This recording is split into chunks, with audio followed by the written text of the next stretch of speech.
Now they say most classic cocktails are a balance of the classic DNA. Strong and weak, sweet and sour. And the drink I'm going to do today is a drink both steeped in history and also rich in that DNA. This is the classic Daiquiri, the archetypal Cuban drink, along with the Cuba Libre and of course the Mojito. It was made most popular in a bar called La Floridita by a bartender called Constantino Ribalagua, also known as the king of the cocktail in the Floridita, which was known as the cradle of the Daiquiri. In Spanish it sounds an awful lot better, but not when I say it. Now, as I say, it's a classic cocktail that many people have tried to replicate and has now become slightly bastardised by the frozen version, but I'll show you the classic, the Daiquiri Natural, etc. Now again, it's a straight up drink, so we're going to chill this down. The ice goes in there. Ice. Now that touches some of the bits of the glass, and if I wanted to do that all afternoon, to spin it round, it would chill the whole bit of the glass, but I don't have time for that.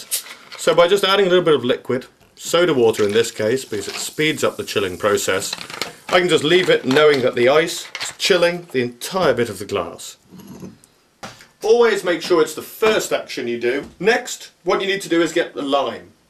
Now, one of the really important bits of this drink is not just the fresh lime juice, but some of the oils contained in the skin. So what I've done, got a washed lime, just going to roll it a little bit, just to break down some of the internal boundaries so it juices a little bit more. Just on the bar, on a cutting mat of course, and what we're doing now is just breaking down some of the internal cell walls and just softening up the skin slightly. We're then going to just chop the ends off and chop it in half, because we're going to hand squeeze these. My mixing glass now and my hand lime press. Now this is very much the best way of using fresh lime juice, because with the spinning rotary juicer it rips some of the white pith off, which makes the drink slightly bitter, and also of course you get little bits, pulp within it. By using this, it squeezes literally the juice out, none of the pulp comes through. So as I say, just squeeze it down, no pulp to make the inside of the drink look unpleasant, and also, as I say, a little bit more hygienic. Constantino used to do it with his hands and drop them in. A little bit less hygienic now. So what I do is just put that half lime, the hull of the lime, in there. Then you're going to need a big healthy hit of decent Cuban rum. 2 ounces for this. Say the pourer makes it a little bit difficult to do a good bar metrics pour, but still old habits die hard. So a big hit of rum to 1 part fresh lime juice to 1 part 50-50 sugar syrup. Just pour that in there. Liquid sugar that we've showed you how to make earlier dissolves in the whole drink, sweetens the whole drink as well.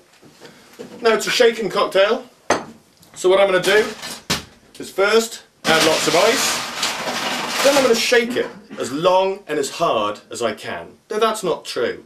I'm going to count slowly in my head to 10 while shaking it as hard as I can so that the ice mixes, chills, dilutes, and also extracts some of those oils from the lime itself.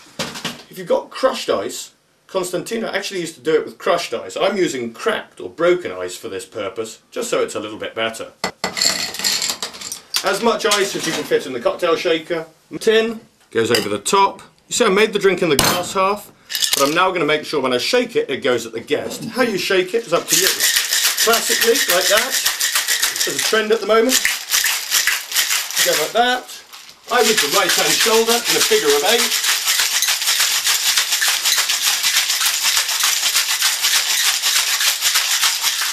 You see the lovely frost that's formed on the outside of that shaker? It's frosted up to there.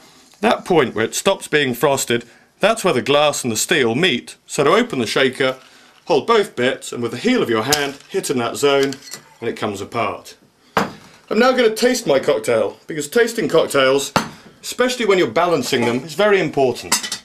So I get a straw, put it in and put my finger over the top. Now there's a liquid in there. It's called the pipette method.